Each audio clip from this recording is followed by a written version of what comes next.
Romans 8:14-17 from the Contemporary English Version. Only those people who are led by God's Spirit are his children. God's Spirit doesn't make us slaves who are afraid of him. Instead, we become his children and call him our Father. God's Spirit makes us sure that we are his children. His Spirit lets us know that together with Christ, we will be given what God has promised. We will also share in the glory of Christ because we have suffered with him. Galatians 3, verse 29 to chapter 4, verse 7.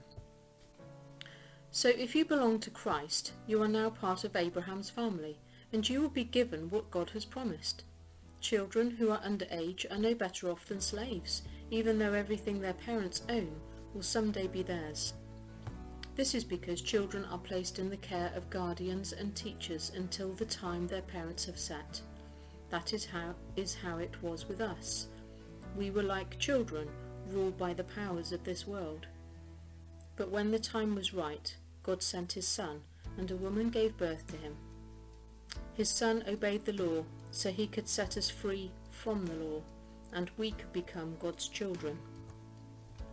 Now that we are his children, God has sent the Spirit of his Son into our hearts, and his Spirit tells us that God is our Father. You are no longer slaves. You are God's children, and you will be given what he has promised.